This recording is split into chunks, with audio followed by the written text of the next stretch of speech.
नमस्कार, मैं दुर्गेंद्र चौहान।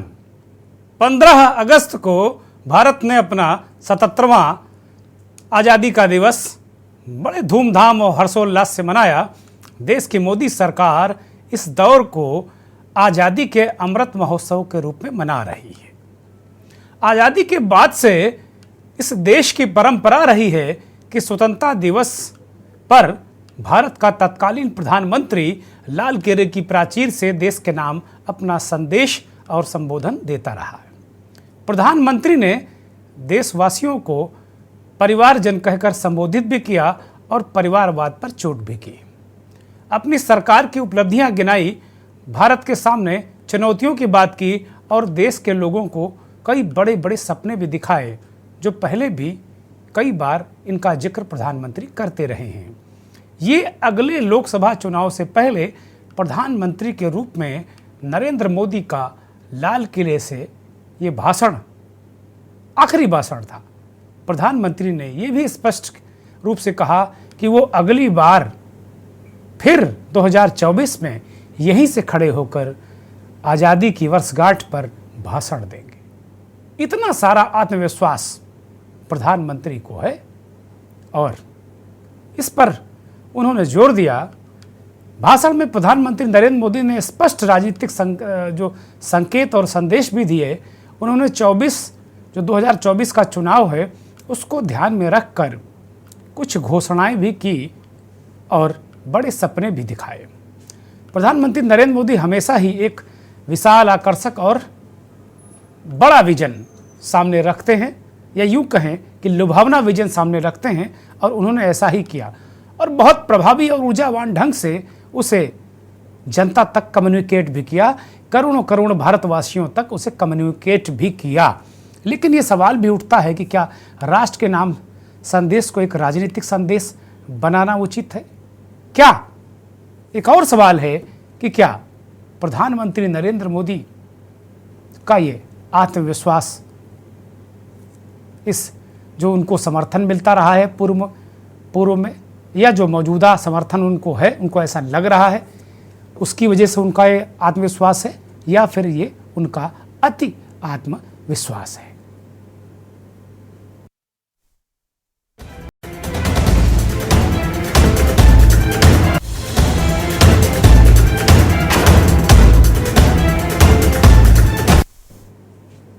मोदी ने अपने संबोधन में विपक्षी दलों के गठबंधन इंडिया और कांग्रेस पर बिना नाम लिए तंज कसा। परिवारवाद का जिक्र करते हुए प्रधानमंत्री ने कहा कि देश में लोकतंत्र में एक बीमारी आ गई है। परिवारवादी पार्टी, इनका एक ही मंत्र है, परिवार को, परिवार के लिए, परिवार के द्वारा। जैसे कहते हैं ना, for the people, by the people, जो लोकतंत्र की परंपरा है ना, उस पर उन्होंने परिवारवाद को फिट करते हुए ये तंज कसा। वो बोले, देश के विकास के लिए जरूरी है कि इनसे मुक्ति मिले।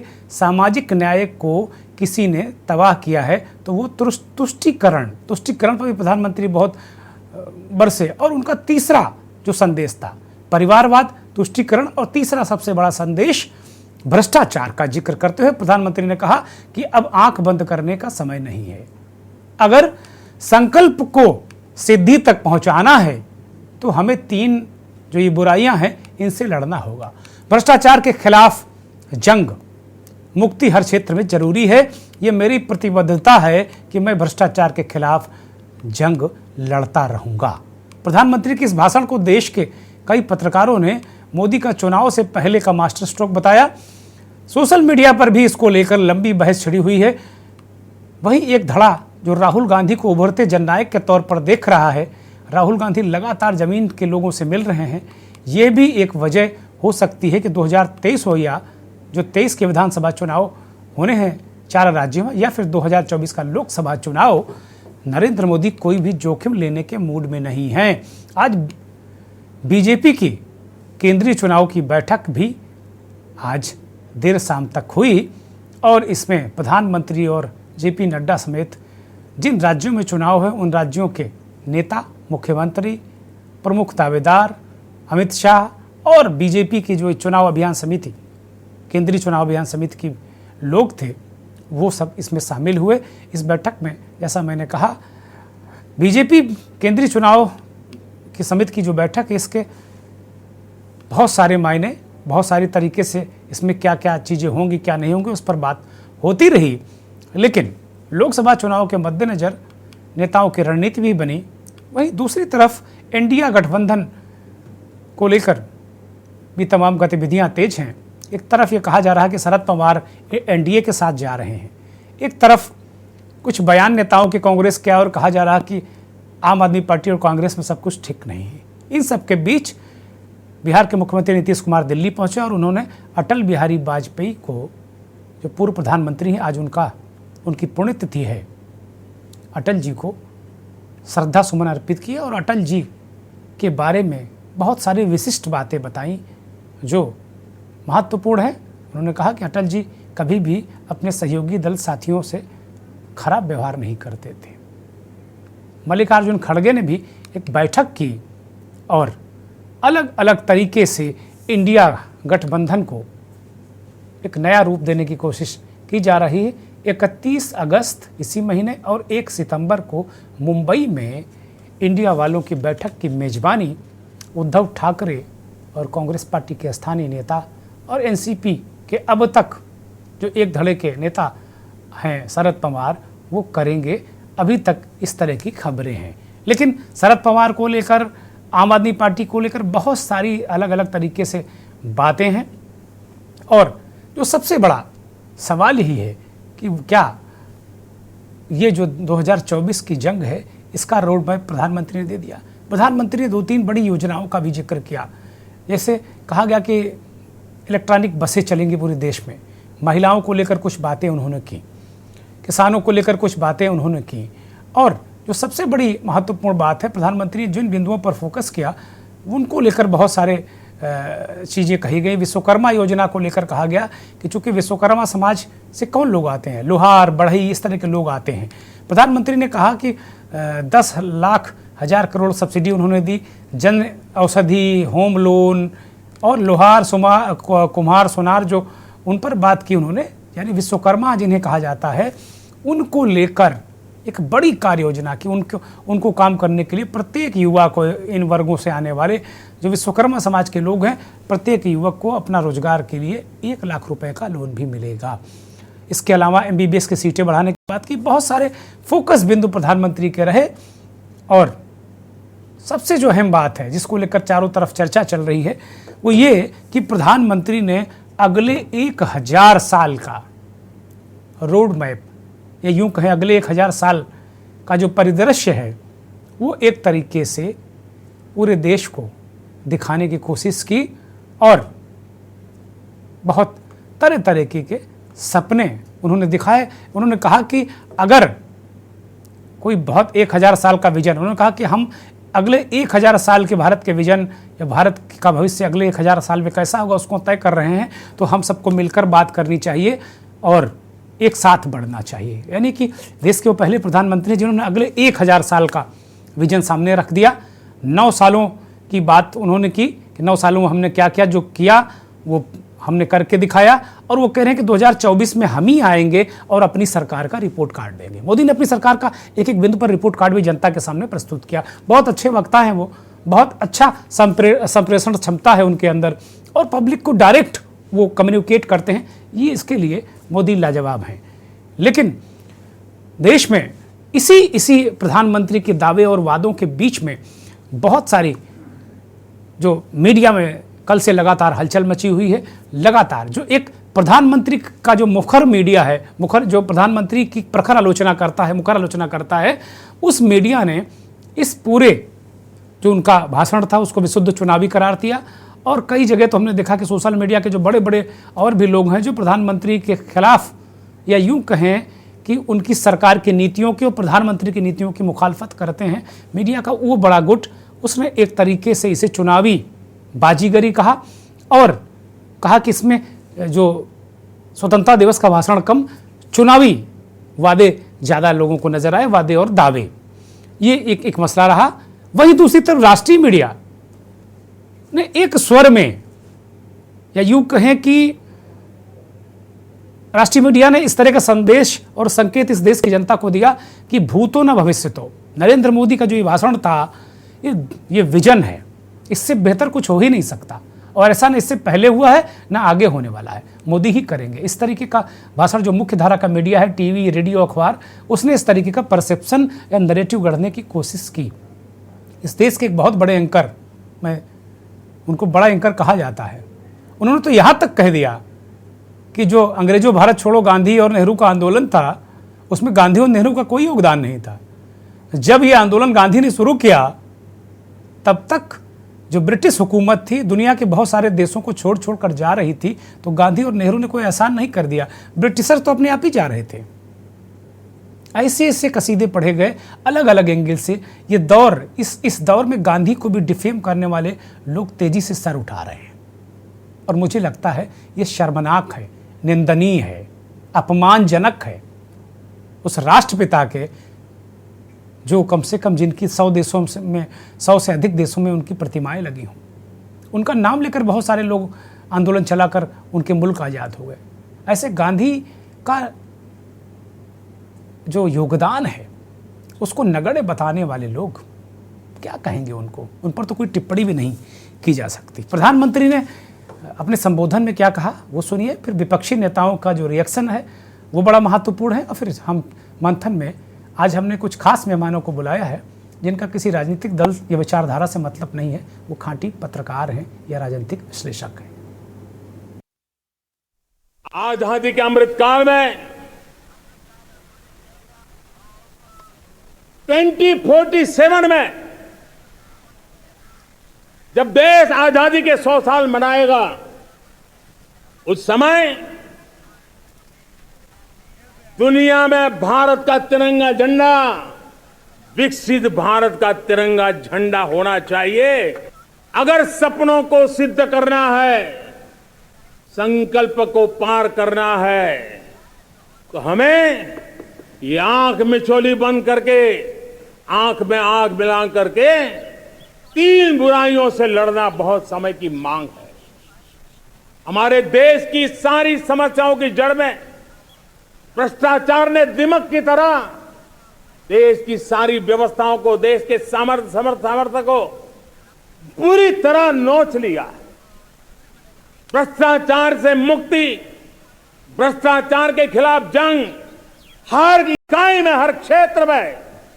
और मैं देशवासियों, मेरे प्रिय परिवारजनों, ये मोदी के जीवन का कमिटमेंट है, ये मेरे अंतर्गत व्यक्तित्व का एक कमिटमेंट है कि मैं भ्रष्टाचार के खिलाफ लड़ाई लड़ता रहूंगा। दूसरा, हमारे देश को नोच लिया है परिवारवाद ने। इस परिवारवाद ने देश को जिस प्रकार से जकड़ के रखा है, उसने देश के लोगों का हक छीना है। और तीसरी बुराई तुष्टीकरण की है। ये तुष्टीकरण में भी देश के मूलभूत चिंतन को, देश के सर्वसमावेशक हमारे राष्ट्रीय चरित्र को दाग लगा दिए, तहस नहस कर दिया है इन लोगों ने। उनका 3 दिन पहले बोले, अब नहीं बोल रहे। बोले तो थे कि 70,000 करोड़ के घोटाला महाराष्ट्र में एनसीपी के नेता लोग, आप तो नहीं बोल रहे। तो ये सब जुमला करते रहते हैं। परिवारवाद पर तो अपनी पार्टी के अंदर देखें ना कि कितने परिवार के लोग उनकी पार्टी में हैं। तो जो जिसका एक कहावत है ना कि चलनी दूसरे सूप के, इसमें खुद एक 70 गो छेद है, इसलिए बोलने दी। लालू प्रसाद यादव कह रहे हैं कि लाल किला के प्राचीर से प्रधानमंत्री का आखिरी संबोधन। स्वाभाविक बात है, अब तो 23 है, 24 में विदाई है उनका। कि जो सपने दिखाए गए थे वो जमीन पर उतरे हैं कि नहीं उतरे हैं। जब पीछे मुड़ करके देखते हैं और दुनिया के दूसरे देशों से जब हम तुलना करते हैं, तो भारत को जितना आगे बढ़ना चाहिए था, अभी उतनी रफ्तार और तेजी से नहीं बढ़ा है। जहां हमारे देश की दुनिया में सबसे ज्यादा आबादी है, वहीं हमारे नौजवानों की संख्या भी बड़े पैमाने पर बढ़ी है। जहां हमारा किसान खुशहाल हो, वहीं हर नौजवान के हाथ में नौकरी और रोजगार कैसे पहुंचे, पढ़ाई और शिक्षा का स्तर बेहतर कैसे हो, जो स्वास्थ्य सेवाएं हैं आम गरीब को कैसे मिल पाएं, साथ ही साथ सुरक्षा की भावना कैसे पैदा हो। जहां हमारे देश की पहचान है कि हम अलग अलग भाषा, अलग अलग प्रदेश के जो डाइवर्सिटी है, दुनिया में शायद इतनी डाइवर्सिटी किसी देश में नहीं होगी। जो यूनिटी इन डाइवर्सिटी है उसको भी लेकर के हम लोगों को चलना पड़ेगा। विपक्षी गठबंधन के नेता इस बात को कह रहे हैं कि प्रधानमंत्री किस परिवारवाद की बात करते हैं। उनकी जो गठबंधन है एनडीए, उसमें जो 38 दल हैं उनमें 25 तो ऐसे दल हैं जो घोर परिवारवादी हैं, और भारतीय जनता पार्टी में बहुत सारे बड़ी तादाद में ऐसे नेता हैं जिनके पिता नेता थे। उनके पिता कोई रोजगार नहीं कर रहे थे, कोई टमाटर नहीं बेच रहे थे, कोई गल्ले का कारोबार नहीं कर रहे थे, नेता ही थे। भारतीय जनता पार्टी में बड़े नेता थे, वो भी परिवारवादी हैं। तो क्या उनको आप स्किल के नाम पर ले लेंगे, स्किल इंडिया के नाम पर अपने उनको कह देंगे कि भाई वो बड़े स्किल्ड लोग थे, बड़े डिजर्विंग लोग थे, इसलिए परिवारवाद का उन पर नहीं लगेगा, क्रीमी लेयर टाइप का मामला। इसी तरीके से अखिलेश यादव ने कहा कि जो सपने हमें दिखाए गए वो सपने उतनी तेजी से पूरे नहीं हुए, नौजवानों के लिए काम नहीं हुआ, डाइवर्सिटी को धक्का लगा है। प्रधानमंत्री जिसे तुष्टीकरण कह रहे हैं उसके जवाब में विपक्ष कह रहा है कि डाइवर्सिटी को धक्का लगा, एकता व अनेकता वाले जो सिद्धांत वाले इस देश में उनको धक्का लगा है, ये बात वो कह रहे हैं। अब तुष्टीकरण किसका कह रहे हैं, तुष्टीकरण किसका? हेर फेर कर अगर भारतीय जनता पार्टी कहती है तो अल्पसंख्यकों का तुष्टीकरण का ही आरोप लगाती है। अब मैं ट्विटर पर देख रहा था, कुछ लोग विद्वान लोग ये भी कह रहे हैं कि भाई तुष्टीकरण आप भी कर रहे हो सकता है आप बहुसंख्यकों का तुष्टीकरण कर रहे हो, अल्पसंख्यकों को दबा के। इस तरह की बहस भी छिड़ गई है। लेकिन जिस तरीके से आज़ादी के पर्व के अवसर पर राजनीति से ओतप्रोत बातें हुई कल पक्ष और विपक्ष दोनों तरफ से, ये मुझे लगता है कि बहुत अच्छा नहीं है। मल्लिकार्जुन खड़गे से पूछा गया कि भाई आप स्वतंत्रता दिवस के कार्यक्रम में क्यों नहीं गए, वो गए नहीं थे खड़गे साहब। तो उन्होंने कहा कि भाई एक तो मुझे कांग्रेस पार्टी के मुख्यालय में बतौर अध्यक्ष पहली बार झंडारोहण करना था, इसलिए मैं नहीं गया। उन्होंने कहा कि भाई मोदी जी कह रहे हैं कि मैं 24 में मैं फिर आऊँगा और झंडा फहराऊँगा। तो उन्होंने कहा कि हाँ वो झंडा फहराएंगे लेकिन अपने घर में। इस तरीके की तंज कसे गए हैं, इस तरीके की बातें हुई हैं। देश के मीडिया ने दो तस्वीरें भी, एक जो अलग जो बहुत कमेंटेटिव मीडिया है, या यूँ कहें कि जो चोट करने वाला मीडिया, बहुत कम ऐसा है हालांकि, एक इंडिपेंडेंट मीडिया जिसको कह सकते हैं, या कमेंटेटिव मीडिया कह सकते हैं, या सरकार की नीतियों का आलोचक मीडिया कह सकते हैं।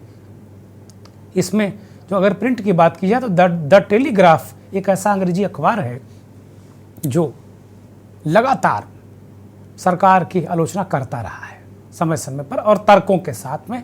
द टेलीग्राफ ने कल भी जो आज़ादी के पर्व पर एक फ्रंट पेज में उन्होंने अपना एक पूरा जो प्रेजेंटेशन एक तरीके से दो नेताओं को दिखाया। एक तरफ राहुल गांधी जो आज़ादपुर मंडी में गए थे और एक वहाँ के टमाटर विक्रेता को उन्होंने बात की और उनके आंसू पोंछे, अपने घर बुलाया, खाना खिलाया। इस तरीके की बातें। रामेश्वर मुझे लगता है उनका नाम है, वो राहुल गांधी के साथ ही खड़े हुए हैं। और एक तरफ एक राष्ट्रीय पुस्तक मेले में एक मोदी जी का कटआउट खड़ा है, लोग उसकी सेल्फी ले रहे हैं। वो कह रहे हैं कि सुलभ नेता कौन है,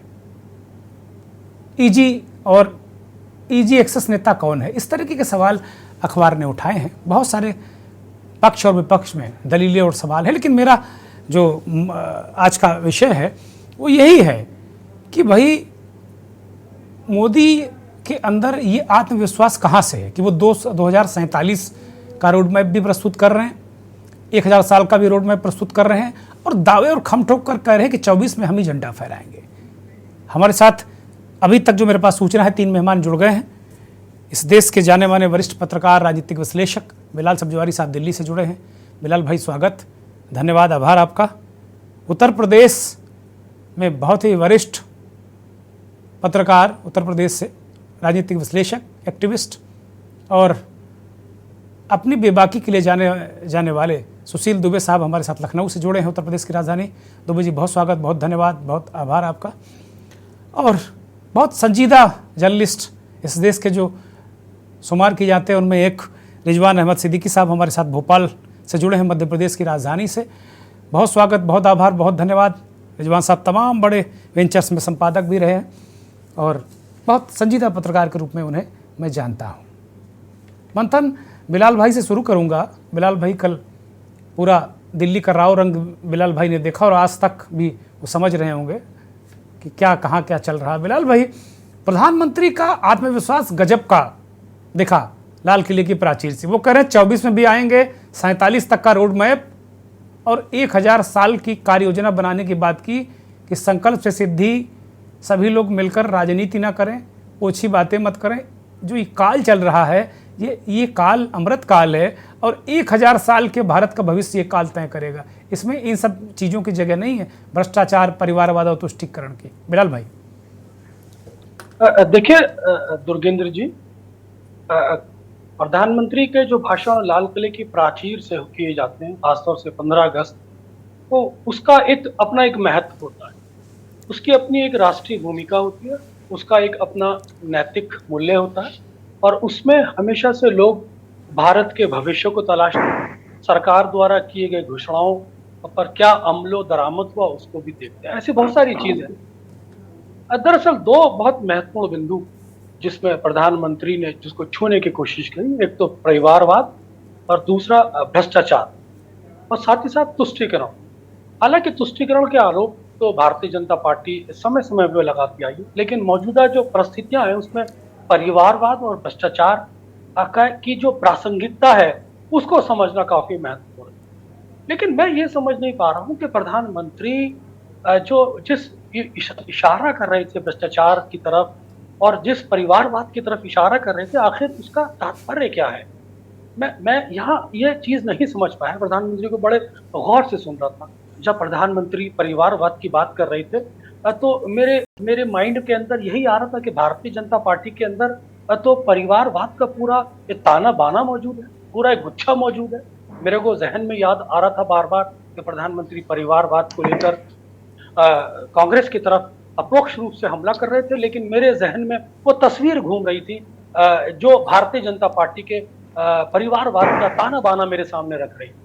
मैं ये समझने में असफल रहा कि प्रधानमंत्री ये क्यों भूल जाते हैं कि देवेंद्र फडणवीस ज्ञानेंद्र फडणवीस जी के बेटे हैं।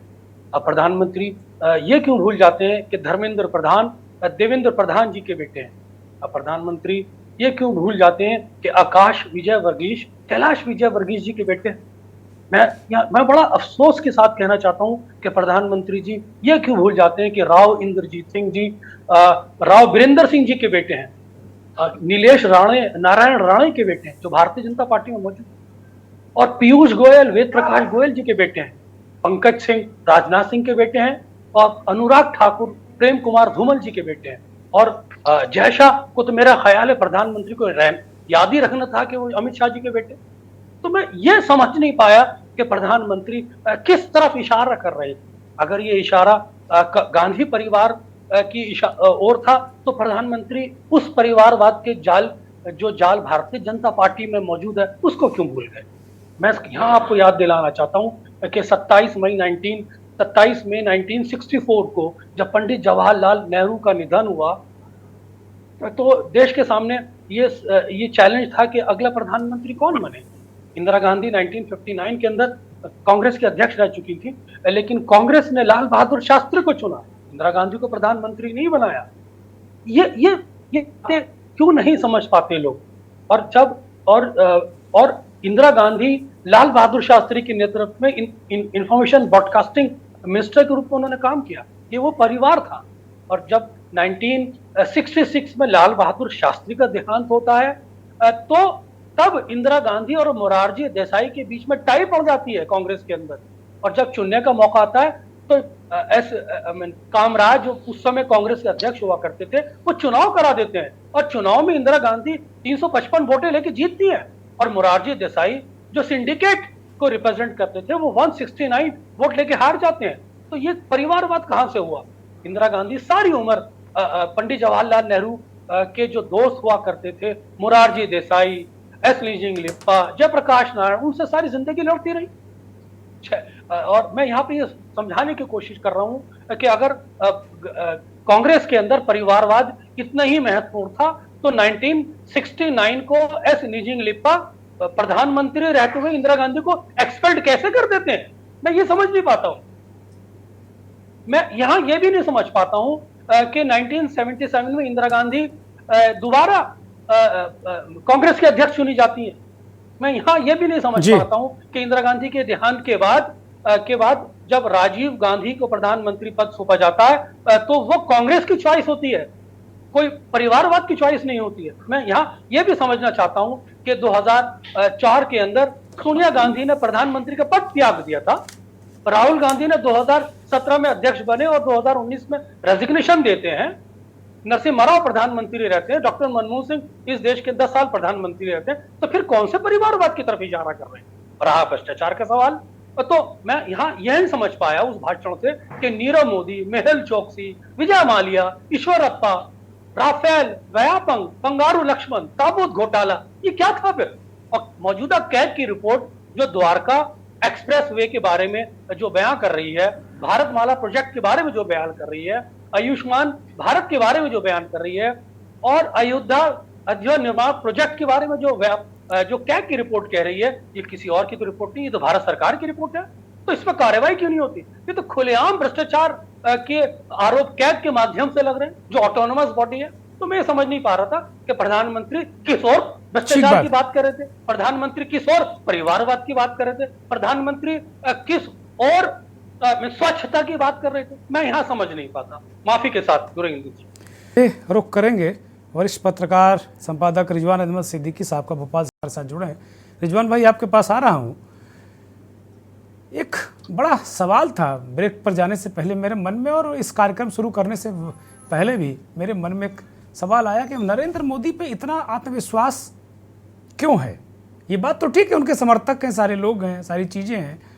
वो बार बार बीजेपी के लोग एक बात कहते हैं कि पिछली बार इसका बहुत हवाला देते हैं कि पिछली बार मध्य प्रदेश हारे, छत्तीसगढ़ हारे, राजस्थान हारे, लेकिन लोकसभा में विपक्ष की दुर्गति हो गई, कांग्रेस की दुर्गति हो गई। बार बार वो जो पिछला साल है, यानी पिछला चुनाव है 2019 को वो याद दिलाते हैं। रिजवान साहब बोले, इससे पहले आलोक भदौरिया जी का मैं स्वागत करूंगा, वो जुड़ गए हैं। बहुत बधाई, बहुत शुभकामनाएं, धन्यवाद आपको आलोक जी हमसे जुड़ने के लिए। रिजवान साहब बोलिए। जी, मैं आपको पीछे ले चलता हूँ, इसलिए कि मोदी जी और बीजेपी हमेशा इतिहास में जाना बहुत पसंद करते हैं। मैं थोड़ा सा पीछे ले चलता हूँ। मोदी जी का ये कॉन्फिडेंस कोई नया नहीं है। अगर आपको याद हो, मोदी जी का पहला भाषण आप सबने सुना होगा जब वो प्रधानमंत्री बने थे 2014 जी। उन्होंने सबसे पहले ये कहा था, 2024 तक की योजनाओं पर बात की थी, 22 तक की योजनाओं तक की बात की। जाहिर है वो उस दिन ये संदेश देना चाहते थे कि 2024 तक तो वो रहेंगे। वो उस दिन संदेश देना चाहते थे, ये उनका कॉन्फिडेंस है, ओवर कॉन्फिडेंस है। राजनीति में बहुत तरह की इसकी व्याख्या हो सकती है। अब मोदी जी पर बहुत ढेर सारा, चूंकि INDA जैसा बीजेपी कहती है या इंडिया जैसा विपक्ष कहता है, वो अब एक बड़ा मजबूत गठबंधन जिसमें कई बड़े नेता शामिल हैं, वो एक गठबंधन सामने खड़ा हो। इस बार लग रहा है कि विपक्ष गंभीर है इस लड़ाई के लिए, जो राजनीतिक लड़ाई है, लोकतंत्र की लड़ाई है, उसके लिए विपक्ष गंभीर दिख रहा है। नहीं तो पीछे राहुल गांधी के अलावा इक्का दुक्का नेता अपने अपने क्षेत्रों में कुछ बोलते थे। राहुल गांधी ने ही पूरे देश में घूम घूम कर बहुत कुछ कहा। चौकीदार चोर से शुरू हुई चीजें, और उन्होंने न्याय योजना और बहुत तरह की बात। लेकिन इस बार विपक्ष एकजुट होकर बहुत गंभीरता से हमलावर भी है और अपनी बातें भी कहता है। तो जाहिर है कार्यकर्ता निराश ना हो, जो मतदाता, फ्लोटिंग मतदाता है, जो जिस पर यह संदेश जा सकता है कि कहीं ये बैकफुट पर तो नहीं आ रहे हैं, कहीं ये बचाव तो नहीं कर रहे हैं, तो फ्रंट फुट पे खेलना इस समय सबसे बेहतर होगा। मोदी जी को ये मालूम है। अब पहले उन्होंने इसके लिए सदन का उपयोग किया, वहां भी उन्होंने यही कहा था, उसी को इन्होंने कल भी दोहराया है। अब क्या उस जगह पर इसे दोहराना था, नहीं दोहराना था, इसके बहुत ढेर सारे विश्लेषण हो सकते हैं। वहां 3 जो बड़ी बातें उन्होंने कही, परिवारवाद, भ्रष्टाचार और तुष्टि। जब ये बातें की जाती हैं तो इस पर आप एक उंगली किसी पर उठाते हैं तो एक प्रकृति का नियम है, 3 उंगली आपकी तरफ होती ही। तो इस पर बहुत ढेर सारे सवाल होंगे। वो इसी तरह की चर्चा, मैं देख रहा था रिजवान साहब कि पूरा सोशल मीडिया, ट्विटर इसी से भरा पड़ा है। आईना लोग दिखा रहे हैं, बीजेपी को आईना दिखा रहे हैं कि बाकायदे कोलाज बना के परिवारवाद के बाकायदे ट्विटर पर चल रहे हैं। लेकिन आप देखिए ना, इससे महंगाई की बात खत्म हो गई, अन्य तरह की बातें खत्म हो गई। जो इनके अंदर का भ्रष्टाचार है उस पर बातें लोग थोड़ा बहुत कर रहे हैं, लेकिन भ्रष्ट के तौर पर सामने वाली पार्टियों को ही देखना चाहते हैं लोग, इसलिए कि बहुत बड़ा वर्ग एक समर्थकों का हो गया है, जिसे अलग अलग लोग, कोई अंधभक्त कहता है, कोई कुछ कहता है, कोई कुछ कहता है, लेकिन बहुत बड़ा वर्ग वो भी है, वो भी अपने ढंग से ट्रोल बहुत बड़ी एक ब्रिगेड है।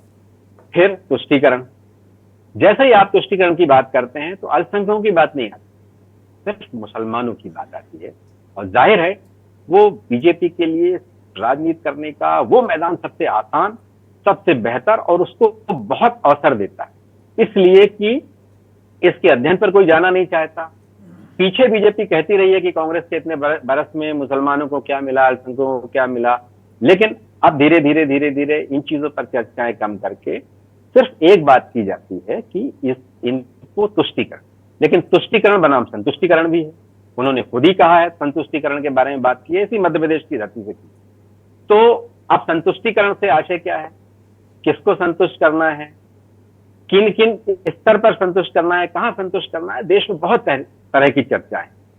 और ये जिस कॉन्फिडेंस की आप बात कर रहे हैं, ये कॉन्फिडेंस वही है जो किसी जमाने में 15 लाख रुपए लाता था, एक आदमी को देने वाला था। बहुत ढेर सारी चीजें देश को, बहुत ढेर सारे संदेश दिए गए थे, और बाद में एक दिन अमित शाह ने कह दिया कि ये जुमला है। तो इस कॉन्फिडेंस को भी लोग इसी तरह से अलग अलग ढंग से, अलग अलग स्तर पर देखेंगे। लेकिन एक बात तो तय है कि फिलहाल इस तरह की बात करके नरेंद्र मोदी सुर्खियों में भी रहे और अपने लोगों में वो कॉन्फिडेंस भरने में भी बहुत हद तक आगे बढ़े। ठीक बात है। मैं सुशील जी के पास जाऊंगा। बहुत बेहतरीन विश्लेषण रिजवान भाई ने किया है। वो कह रहे हैं कि भाई ये हवा भरने के लिए हो सकता है, और अभी तक 14 हो चाहे 19 हो, इतना मजबूत जो एक मोदी के सामने मजबूत विपक्ष, अभी कह सकते कौन चेहरा, राहुल की स्वीकार्यता नहीं है, बहुत सारी बातें हो सकती हैं, लेकिन जो साथ में लोग हैं, 26 दल हैं, उनमें 6-7 मुख्यमंत्री हैं मौजूदा, और जो बाकी जो हैं इतने ही संख्या में पूर्व मुख्यमंत्री हैं। तो कुल मिलाकर बहुत भयानक चुनौती मिलने जा रही, भयानक मैं कहूँगा, क्योंकि ऐसा लग रहा है। लेकिन एक बार बार परसेप्शन सुशील जी ये बनाया जाता है कि लोकसभा और विधानसभा चुनाव अलग अलग है। इसे जो लाल किले का भाषण है और उनके आत्मविश्वास, इनको लेकर आप की टिप्पणी बड़ी महत्वपूर्ण है। अनम्यूट करिए। दुर्गेन भाई जी, बहुत साहसी हो आप, बधाई आपको, आपके केस न्यूज को। दुर्गेन भाई, आप गुस्सा हो जाएंगे हमसे, हालांकि मैं अपनी पोस्ट पर देश से माफी मांग चुका हूं। 8 तारीख को अविश्वास प्रस्ताव शुरू हुआ था, तो मैंने वो निशिकांत दुबे, नारायण राणे और ये इसकी अमेठी रानी जी जो अमेठी की हैं, वो उनको मैंने बस सुना था। उसके बाद मैंने अविश्वास प्रस्ताव मतलब माननीय जी के आने से पहले नहीं सुना। और मैंने जब वो मणिपुर को लेके हंसे बसे तो मैं फिर निकल लिया। तो मतलब मैंने पता नहीं दुर्भाग्य मेरा क्या है कि मैंने 15 अगस्त बिल्कुल नहीं सुना। अब मेरा ही दुर्भाग्य कि मैंने अविश्वास प्रस्ताव 2 दिन रहा, 8, 9, 10, वो नहीं सुना और ये नहीं सुना। तो मुझे ढंग से पता भी नहीं है कि हुआ क्या एक्चुअली। हमारे जो देश के प्रधानमंत्री जी हैं, इन्होंने क्या संदेश दिया, क्या किया, हम नहीं सुन नहीं पाए, समझ नहीं पाए। लेकिन इधर उधर से आप ऐसे जो प्रबुद्ध वर्ग के लोग बता देते तो हम सुन लेते, समझ लेते, तो उसी आधार पर कुछ कहेंगे आप। दुर्गेंद्र भाई, बात आपको याद है, बात हमारी ये आलोक जी आदरणीय बैठे हैं, हमारे रिजवान भाई और बिलाल भाई बैठे हैं। जी दुर्गेंद्र भाई, आपको याद है कि आज से कुछ साल पहले, कुछ समय पहले इस देश में एक बड़ी नेता पैदा हुई थी, आज भी हैं, सुश्री मायावती, जी याद है ना? जी तो और वर्ल्ड में एक नेता और पैदा हुए थे, अभी भी हैं, अब वो नेता तो नहीं है, वो पूर्व है, बराक ओबामा जी का याद है आपको? जी जी तो बराक ओबामा जी जब राष्ट्रपति हुए थे तो उनके रंग और सब तमाम चीजें लेके, तमाम बातों को लेके हुआ था कि देश वर्ल्ड में एक और लीडर पैदा हो गया है, बीएसपी के लोग कहते थे, जो राजनीतिक और सामाजिक रूप से वर्ल्ड का लीडर। तो उस समय एक ही नाम लिया जाता था, सुश्री मायावती का। ठीक, जी कहाँ है सुश्री मायावती और कहाँ है बराक ओबामा इस समय राजनीतिक और सामाजिक रूप से? जी एक सीट पे हैं उत्तर प्रदेश में, और बराक ओबामा जी वो दिखाई पड़ जाते कभी कभी उसमें। अच्छा, दूसरी बात, 25 साल रहेंगे या 25-30 साल रहेंगे, कभी रहेंगे, ये अभी यूपी में एक वो हुआ है राजनीतिक गठबंधन। तो एक राजभर करके एक सपा के अध्यक्ष, जी उसको वो, अरे जब उत्तर प्रदेश में 65 सीटों वाला 17 नगर निगम वाला तना मजबूत तना योगी जी के रूप में खड़ा है, तो ये राजभर और दारा सिंह चौहान दारा सिको कौन है जो अभी चुनाव फिर लड़ रहे हैं, जी वो सबको फिर ये बीजेपी वाले रिजया के वापस क्यों ले के आए? इतनी तमाम राजभर ने तो कौन सी बातें और किस कदर बातें नहीं, कहीं कान में शीशा पड़ जाए। तो अगर ये इतनी 25 साल पहले का फिर से हो रहा है हिसाब किताब, तो ये दो लोग को लिए काहे लिए रहना पड़ा? तो ये दोनों वानगी मैंने आपको दे दी। जी अब दूसरी वानगी, तीसरी ये है कि दुर्गेंद्र भाई, भारी भूल हुई सोनिया जी से। मैं राहुल की बात नहीं करता। अगर 14 इसमें यूपीए मनमोहन फर्स्ट में जाने देते, तो मनमोहन सिंह सेकंड में, अगर सोनिया गांधी जी को नहीं तो कम से कम राहुल गांधी को तो एक बार केंद्रीय मंत्री आराम से, जब राबड़ी देवी बन सकती हैं सीएम और वो अखिलेश यादव बन सकते हैं, वहां के फारूक अब्दुल्ला के सुपुत्र बन सकते हैं, तो इनको कौन दिक्कत थी पीएम बनने के लिए? जब यहाँ पर एक से एक पीएम बन सकते हैं, वो कौन से दिल्ली वाले आईएएस वो भी बने थे, जो मैं नाम इंद्र कुमार गुजराल, तो इनको क्या प्रॉब्लम थी? ये तो 3 पीएम के डीएनए थे। लेकिन हुआ क्या, वो पॉलिटिकल गलती जिसको अब ये लोग भुगत रहे हैं। अब दूसरी बात बताएं भाई साहब आपको, ये बड़ा फर्क है। देखिए, अगर आपको हमें भी याद है, हम भी अपने माननीय प्रधानमंत्री जी को, जिस समय ये चौकीदार चोर है, सारी बाहें चौकीदार चोर है, जिस पर नहीं काला काला वो टैटू होता है, उसके बाद क्या क्या जो मैं फला धाली सब देखिए। अब आप देख लो, 15 अगस्त को इन्होंने दिया था मेरा माटी और मेरा क्या वो अभियान। मुझे तो नहीं लग रहा कि कहीं देश में कोई भूचाल या कोई उबाल आया हो। जब 15 अगस्त है तो झंडे फहराई जाएंगे, 15 अगस्त है तो घरों पे झंडे फहराई जाएंगे। अब अगर कोई दुकान के लिए ये कह दिया जाए, पॉलिटिकल पार्टी कह दे कि इतवार या बृहस्पति को दुकानें बंद करनी है, आह्वान कर दें, वो तो उस दिन दुकानें बंद ही होती हैं, उसमें कौन सी बड़ी बात हो गई? इतवार और बृहस्पति को तो अमूमन दुकानें बंद होती हैं। देखिए होता क्या है दुर्गेंद्र भाई, बहुत सी बातें हैं। अब राहुल गांधी जो पप्पू थे एक जमाने में, कन्नौज वाले पप्पू, छिबरामऊ वाले पप्पू, आलू से सोना वाले पप्पू, अब वो पॉलिटिकल पितामह बन गए हैं। उनको पीएमशिप का कोई मैटर है ही नहीं। उनका जो, जैसे अभी बिलाल भाई ने कहा कि अभी कोई मैटर उनका, ये उनको जैसा दिखता ही नहीं कि पीएम बनने के लिए व्याकुल भारत घूम रहे हैं। वो तो खाली दुकान, मोहब्बत, ये वो, तुम इसी में कभी वो रामेश्वर को ले आते हैं, कभी हरियाणा वाली 20-25-50 वो अपनी बुजुर्ग महिलाओं को, बच्चों को ले आते हैं, कभी वो आजाद मंडी पे चले जाते हैं, कभी वो, तो ये, और फिर 4000 किलोमीटर में अगला क्या किया? अगले ने यही सब तो किया है कि खाली यही तो पूछा कि है क्या मामला। नहीं तो क्या आप मानते हैं सुशील जी, क्या आप मानते हैं कि जो विपक्षी एकजुटता और राहुल की जो छवि बदली है, उससे क्या प्रधानमंत्री उसको काउंटर कर रहे थे, लाल किले की प्राचीर से कि मैं 47 का विजन मैं रख रहा हूँ, मैं ये 3 भ्रष्टाचार तुष्टीकरण और जो तीसरा उन्होंने मुद्दा रखा, तो ये क्या काउंटर कर रहे थे वो? क्या जी भाई साहब, परिवारवाद का? इंदिरा गांधी जी जेल में अपने पिता से मिलने जाती थी, छोटी सी बच्ची थी। फिर वहां जब चिट्ठी आती तो जेल से चिट्ठी लिखते थे नेहरू जी, वो चिट्ठियां रखी है आर्काइव में, तब वो प्रधानमंत्री हो, तब नेता बनी है। खाली नेता, अब वो बीसीसीआई के सचिव नहीं तो बने। छोड़ दीजिए, इस देश के बहुत सारे पत्रकार ये साबित करने पर तुले हैं कि भाई अंग्रेजों भारत छोड़ो, जो राष्ट्रपिता महात्मा गांधी का जो एक नारा था, उसका कोई मतलब नहीं है। वो बहुत सारे पत्रकार अब इस नई पीढ़ी को बता रहे हैं कि अंग्रेज तो वैसे ही भाग रहे थे देश छोड़कर। सचिव तो ऐसे थोड़ी बन गए हैं, वो भी तो कितने वनडे खेले हैं, कितने टेस्ट खेले हैं, कितने खेले हैं। अब नहीं खेले तो कुछ तो खेले होंगे, तब तो वो बने हैं। तो पत्रकारों की देखिए, पत्रकारों की एक जो बन चुकी, जिसपे शब्द कहा गया है गोदी मीडिया, मोदी मीडिया, ये मीडिया, वो भी तो कहा ही गया है। तो ये सब ये नामकरण ऐसे ही थोड़ी होते हैं। मैं आपको बता दूं दुर्गन जी, अब देखिए फर्क क्या है। अब 5 चुनाव आ रहे हैं, 5 चुनाव, और खाली अब्दुल टाइट रहेगा, इससे काम अब नहीं चलेगा। ये अब्दुल टाइट रहेगा। लेकिन मैं एक आपके बड़े चैनल पे एक बात जरूर कहूंगा, आज मौका है, हमारे बिलाल भाई, रिजवान भाई, आदरणीय आलोक जी बैठे हैं। मुसलमानों को बहुत कुछ सोचना पड़ेगा। ये खाली परेशान रहते हैं, अल्पसंख्यक हैं, अल्पसंख्यक हैं, अल्पसंख्यक हैं। अरे तुम 35 करोड़ की आबादी होती है इस देश की।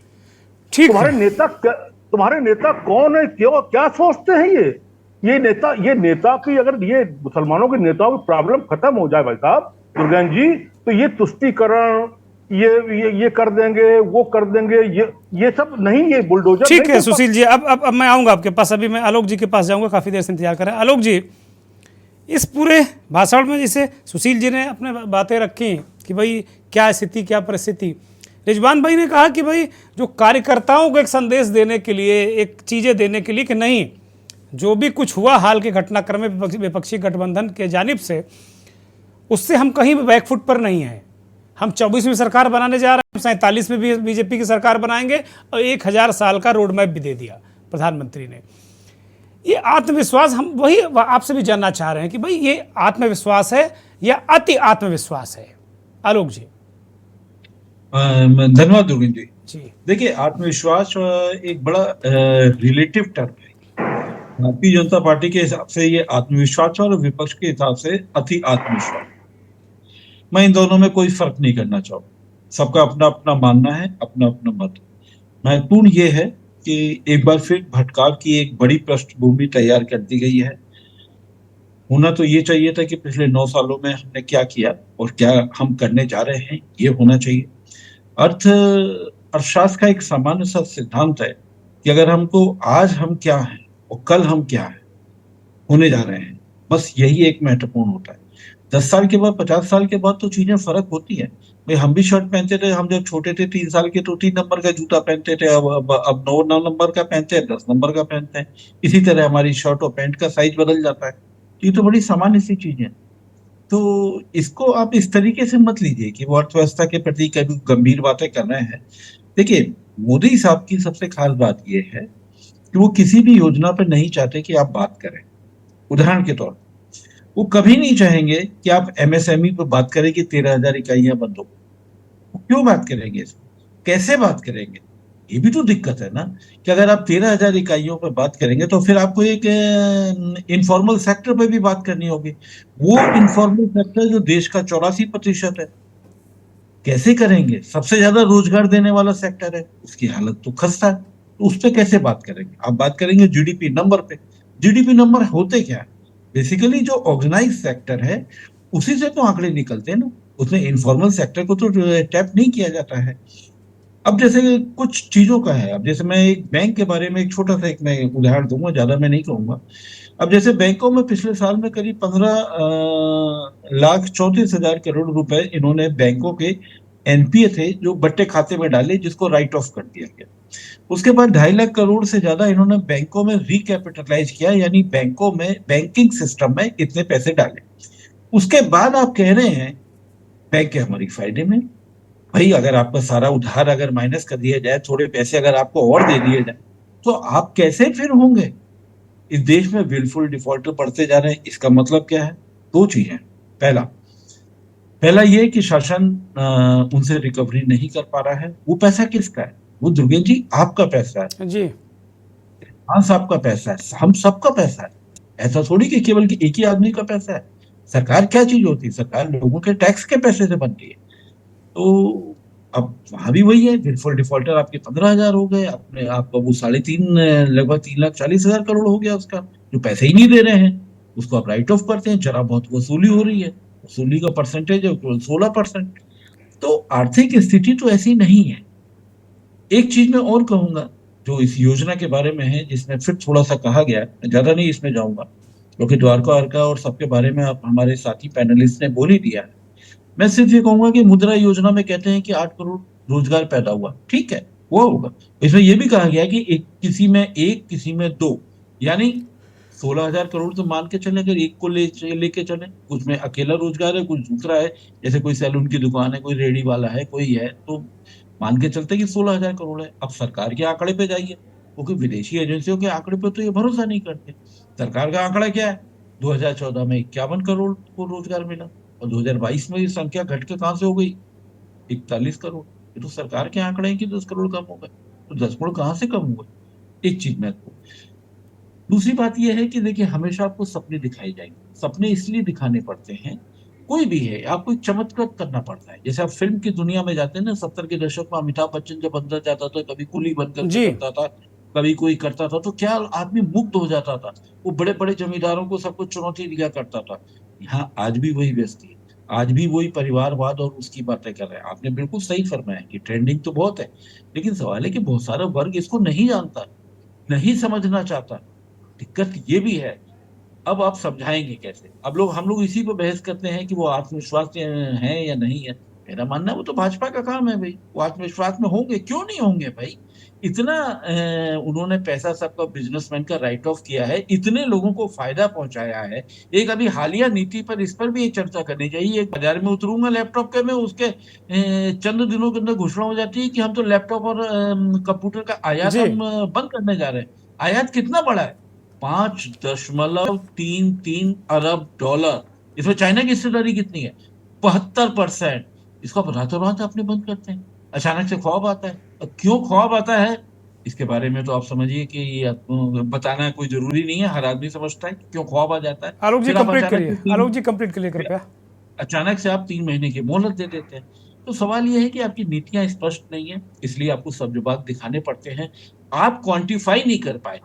2014 में 2 करोड़ 15 लाख के आधार पर आपने क्वांटिफाई कर लिया था, इसलिए उनको दिक्कत हो रही है। इसलिए अब ठीक बात उन्होंने है। गोल पोस्ट इतना आगे बढ़ा दिया है कि आप कुछ हो ही नहीं सकता। और मैं एक चीज और कहूंगा, उसके बाद में मैं खत्म करता हूं। जैसे भ्रष्टाचार है, भ्रष्टाचार के बारे में ये आज भी बातें कर रहे हैं। सवाल है कि आप कितने सक्षम प्रधानमंत्री हैं? क्या एजेंसियां आपके साथ नहीं? आप 2016 से पहले, 2014 में आने से पहले आप भ्रष्टाचार पे बात कर रहे हैं, और भ्रष्टाचार पे कितनी कार्रवाई आपको पुख्ता अंजाम दे पाए? अगर नहीं दे पाए तो क्या आप सक्षम हैं या नहीं है? सवाल तो ये है। उनकी सक्षमता पर सवाल ना उठाया जाए, इसीलिए उन्होंने इतना लंबा बता दिया है कि भाई आप 2047 तक कौन जिएगा जो वहां पर देखेगा? ये महत्वपूर्ण प्रश्न। ठीक बात है बिलाल भाई।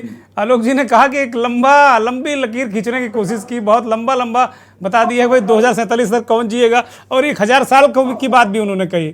तो आलोक जी का जो थ्रस्ट है वो कह रहे हैं कि मूल मुद्दों से भटकाने का काम है ये, कि मूल मुद्दे। बीजेपी तो आत्मविश्वास में होगी, इसमें चर्चा करना निरर्थक है। आत्मविश्वास में है क्या? आत्मविश्वास में वो कह रहे हैं कि मूल मुद्दों से ध्यान भटक जाए, उनसे सवाल मत पूछो, इसलिए इतना लंबा करके बता दिया उन्होंने। बिलाल जी बहुत संक्षिप्त में। देखिए दुर्गेंद्र भाई, एक इंग्लिश का बहुत ही फेमस फ्रेज है, it is easy to misguide then guide. यानी कि किसी भी समाज को मिसगाइड करना बहुत आसान है और गाइड करना बहुत मुश्किल है। बिलाल जी कंप्लीट करिएगा जल्दी से, चूंकि वक्त मेरे पास प्रधानमंत्री ने जो सब्ज बाग दिखाए हैं, उस पर तो मैं एक ही शेर कह के खत्म करना चाहूंगा कि गुलों का रंग बू तो हवा ले गई, लेकिन वो कह रहा है चमन में बहार है। ठीक बात है सुशील जी, 5 सेकंड, केवल 5 सेकंड बस। तेलंगाना, एमपी, राजस्थान, छत्तीसगढ़, 5 स्टेट के चुनाव हो जाने दीजिए, तब बताएंगे कि 25 साल आएंगे, 1000 साल आएंगे, तब का आएंगे, क्या नहीं आएंगे, कि चुनाव हो जाने दीजिए। आलोक जी, फाइनल कमेंट कि क्या राज्य जो विधानसभा के चुनावों का असर, जैसा कि लोग कह रहे हैं कि पहले बीजेपी के लोग कह रहे हैं कि विधानसभा चुनाव अलग, लोकसभा चुनाव अलग, हम पिछली बार हारे लेकिन लोकसभा जीते, तो क्या इस बार भी यही रिपीट करने का जो रोड मैप दिख रहा है, क्या उसी तरीके से चीजें होंगी या कुछ बदलने की उम्मीद है? Final comment 5 second. मेरे ख्याल से हर चुनाव का एक मोमेंटम बनता है। 2019 में मोमेंटम नहीं बन पाया था, क्योंकि वो सपने जो दिखाए थे उसको पूरा करने के लिए उन्होंने वक्त मांगा, तो वो लोगों ने समझा कि एक बार वक्त और दे देना चाहिए था। राष्ट्रवाद की चाशनी थी, लेकिन अब वो फेल हो गया है। अब इनके पास पर्याप्त इनको समय मिल चुका है, इसलिए अब मुझे नहीं लगता कि विधानसभा चुनावों के नतीजे लोकसभा में नहीं दिखेंगे। मैं ऐसा बिल्कुल नहीं मानता, क्योंकि अब मोमेंटम बन गया है। भारत जोड़ो यात्रा और विधानसभा चुनावों के जो नतीजे आ रहे हैं, और ये जो मोमेंटम बनेगा, ये निश्चित तौर पर भारतीय जनता पार्टी के लिए गंभीर चुनौती नहीं, गंभीर परेशानी खड़ा। बहुत बहुत शुक्रिया आलोक जी, रिजवान भाई बहुत शुक्रिया, सुशील जी बहुत बहुत शुक्रिया, बहुत धन्यवाद बिलाल सब्जवारी साहब, और बहुत बहुत आभार और धन्यवाद करोड़ों दर्शकों का जो के न्यूज़ को देखते हैं, हमारे इस खास कार्यक्रम मंथन को देखते हैं। मंथन का जो सार यही निकला कि कहीं ना कहीं भारतीय जनता पार्टी को ये लग रहा है कि ये जो विपक्ष एकजुट हुआ है, इंडिया वाला गठबंधन, इससे कुछ ये दिक्कतें जरूर पैदा कर सकते हैं। इसीलिए प्रधानमंत्री एक लंबा रोड मैप देश के सामने प्रस्तुत कर रहे हैं। लेकिन बहुत सारे राजनीतिक विश्लेषक मानते हैं कि 2019 वाला जो 18 में विधानसभा चुनाव बीजेपी हारी और 19 में धुआंधार प्रदर्शन किया लोकसभा में, ऐसा अब नहीं होने वाला। बहुत बहुत शुक्रिया, नमस्कार।